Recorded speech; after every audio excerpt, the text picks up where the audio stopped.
Baik, selamat sore teman-teman. Hari ini saya akan menjelaskan pertemuan kita yang kedua. Minggu lalu kita masih membahas kontrak kuliah. Hari ini kita masuk ke hakikat, fungsi, dan ragam bahasa. Nah, yang pertama yang harus kita pahami adalah pengertian bahasa itu sendiri. Bahasa adalah sistem bunyi yang arbitrer yang digunakan oleh anggota suatu masyarakat untuk bekerja sama, berinteraksi, dan mengidentifikasi diri. Jadi ingat, bahasa itu yang pertama adalah dia pasti bunyi. Yang arbitrer itu artinya mana suka, yang digunakan oleh anggota masyarakat untuk bekerja sama, berinteraksi, dan mengidentifikasi diri. Atau menurut Harimurti Kiridalaksana, bahwasanya bahasa itu adalah sistem bunyi yang bermakna yang dipergunakan untuk komunikasi oleh kelompok manusia. Atau bahasa itu juga adalah bunyi yang dihasilkan oleh alat ucap manusia. Ingat, bahasa itu pertama dihasilkan oleh alat ucap manusia, dan bahasa yang dihasilkan oleh alat ucap manusia itu bisa dilambangkan. Contohnya kalau saya ucapkan makan, bisa kita tulis dia dalam bentuk huruf MAKAN. Nah, jadi kalau dari mulut kan itu masih bunyi, sedangkan kalau kita tuliskan itulah namanya lambang bahasa. Dan yang dapat dilambangkan itu adalah memiliki arti atau makna, dan yang memiliki arti atau makna itu digunakan sebagai alat komunikasi. Jadi tidak semua bunyi yang dihasilkan oleh alat ucap manusia dapat dilambangkan. Contohnya kalau saya bersiul, nah itu tidak bisa dilambangkan. Berarti itu bukan bahasa, tapi itu masuk ke komunikasi. Jadi pertama kita paham dulu bahwasanya bahasa itu adalah bunyi yang dapat dilambangkan, memiliki arti, digunakan sebagai alat komunikasi.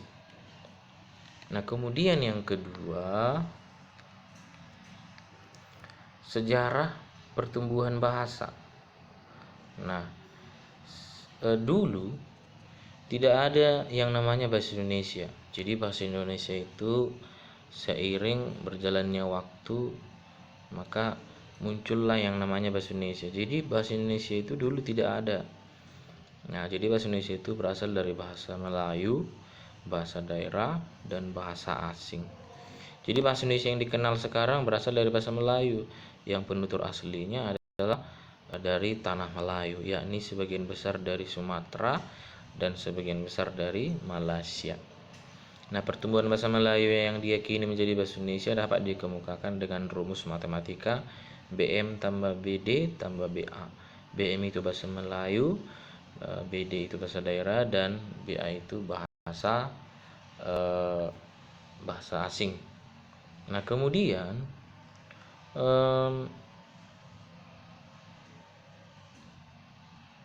yang ketiga adalah bahasa Melayu adalah dasar pembentukan bahasa Indonesia.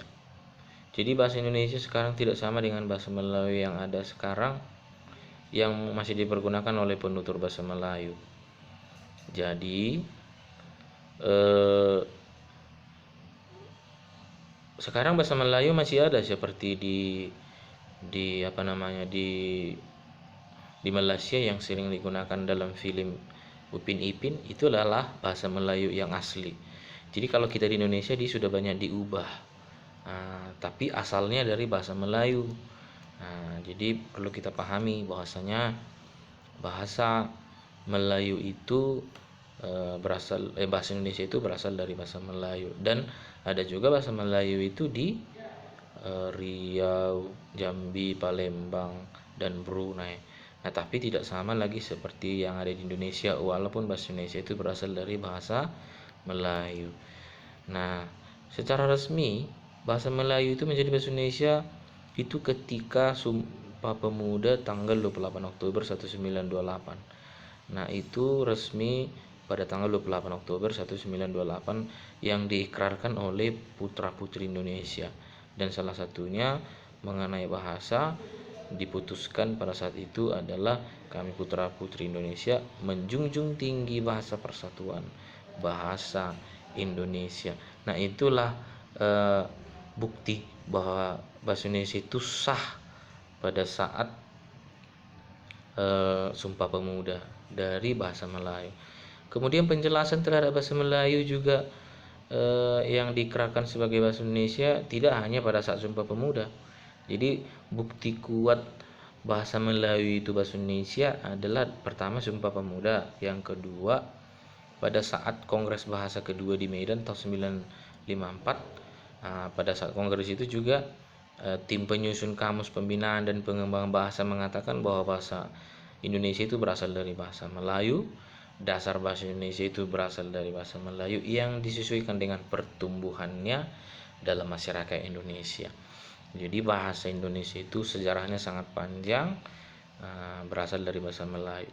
Nah, kok bisa bahasa Melayu itu menjadi bahasa Indonesia? Nah, kenapa nggak bahasa yang lain aja? Nah, ini yang kita bahas. Ada 3 faktor pendukung keberterimaan bahasa Melayu menjadi bahasa Indonesia. Yang pertama, karena pada saat itu pemakai bahasa Melayu sangat luas di seluruh Nusantara. Jadi kerajaan pertama yang ada di Nusantara adalah Kerajaan Sriwijaya. Nah, pada saat Kerajaan Sriwijaya yang sangat kaya dengan saudagar dan kapalnya mengelilingi pulau yang ada di Nusantara ini menggunakan bahasa Melayu. Pada saat itu adalah perdagangan yang paling yang paling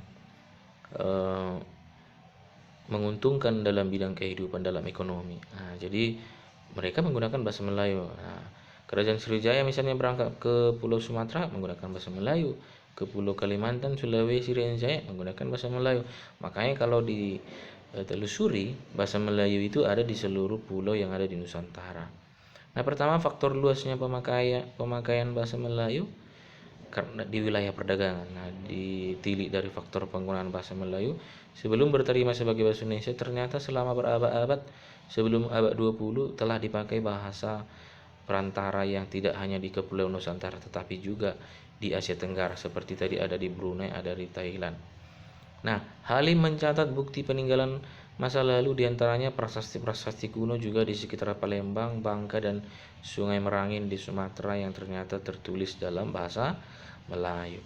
Nah, pada masa Kerajaan Sriwijaya juga bahasa Melayu telah dipakai bukan saja sebagai bahasa resmi, tetapi juga dipakai sebagai bahasa kebudayaan, bahasa perdagangan, dan bahasa perhubungan antara daerah di wilayah Nusantara.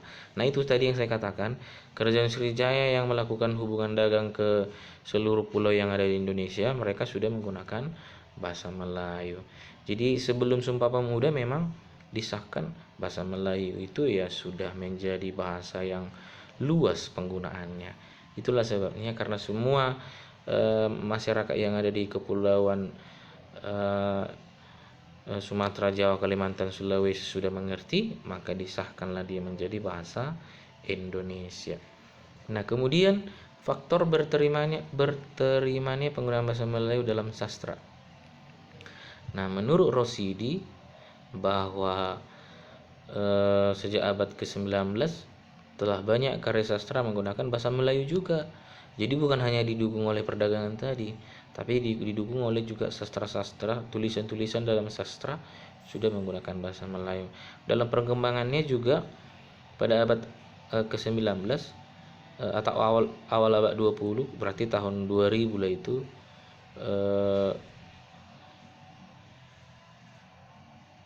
banyak roman mengisahkan kehidupan nyata sehari-hari dan dimuat dalam surat kabar dengan menggunakan bahasa Melayu.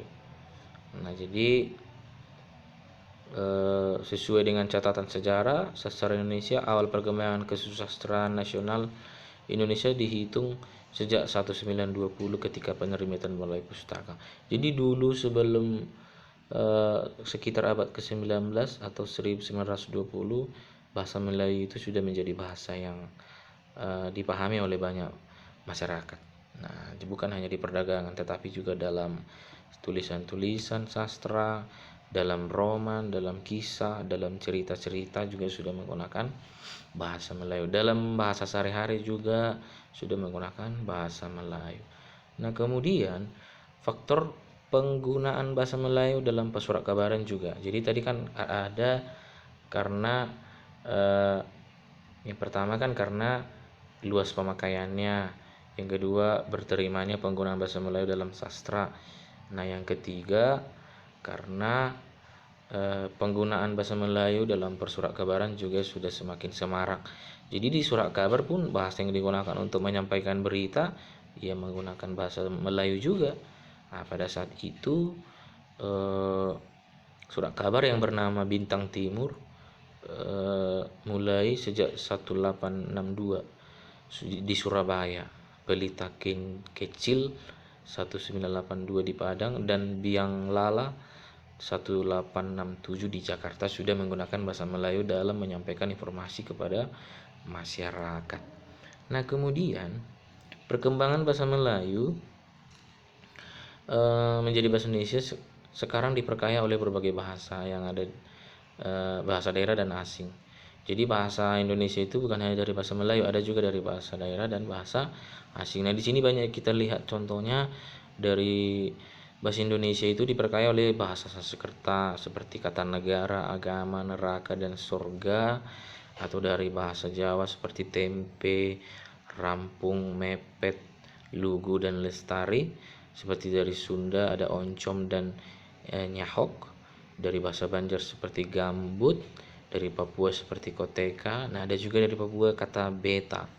Dari bahasa Batak ada horas, dari bahasa Minangkabau imbau, rendang, datuk, dan kumuh. Dari bahasa Palembang pempek dan mantan. Dari bahasa Arab iman, makmun, akhlak, akhir, dan salat. Kemudian ada juga dari bahasa Belanda seperti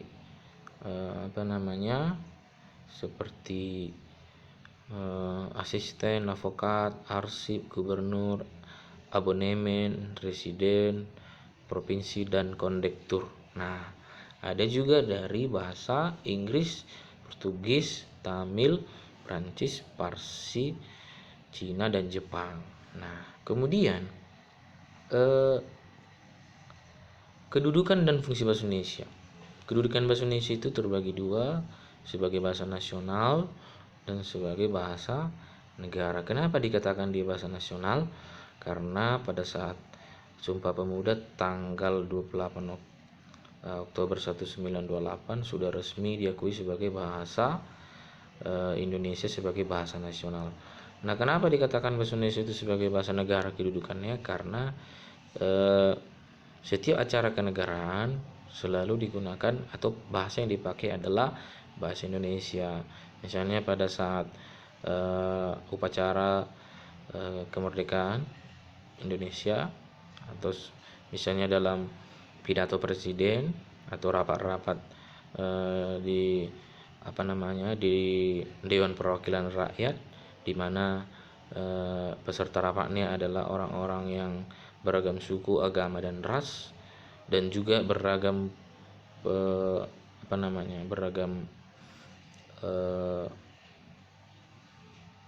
bahasa daerah. Tetapi ada bahasa persatuan, yaitu bahasa Indonesia yang mempersatukan kita mempersatukan kita di negara ini. Makanya dikatakan dia bahasa negara. Nah, kemudian fungsi bahasa Indonesia itu dalam kedudukannya sebagai bahasa nasional adalah berfungsi sebagai lambang kebanggaan dan sebagai lambang identitas, sebagai pemersatu, dan sebagai alat perhubungan antar daerah. Jadi banyak kita dari daerah yang berbeda bisa dalam satu pemahaman karena ada bahasa yang mempersatukan kita. Bahasa nasional adalah bahasa Indonesia. Kemudian 4 fungsi bahasa Indonesia dalam kedudukannya sebagai bahasa negara. Yang pertama, sebagai bahasa resmi kenegaraan. Contohnya kenegaraan yang harus menggunakan bahasa Indonesia adalah upacara kenegaraan, pidato kenegaraan, dan surat-surat kenegaraan. Bahasa Indonesia berfungsi sebagai bahasa pengantar dalam dunia pendidikan, dalam kegiatan belajar mengajar, pengembangan bahan ajar seperti buku ajar, buku teks, buku penunjang pelajaran di sekolah dan perguruan tinggi menggunakan bahasa Indonesia. Bahasa Indonesia juga dipakai sebagai alat penghubung pada tingkat nasional untuk kepentingan perencanaan dan pelaksanaan pembangunan nasional serta kepentingan pemerintah. Bahasa Indonesia juga berfungsi sebagai alat pengembangan kebudayaan. Ilmu pengetahuan dan teknologi kebudayaan yang ada di Indonesia perlu dikembangkan dan dikomunikasikan ke berbagai suku bangsa di Indonesia, karena itu harus menggunakan bahasa Indonesia.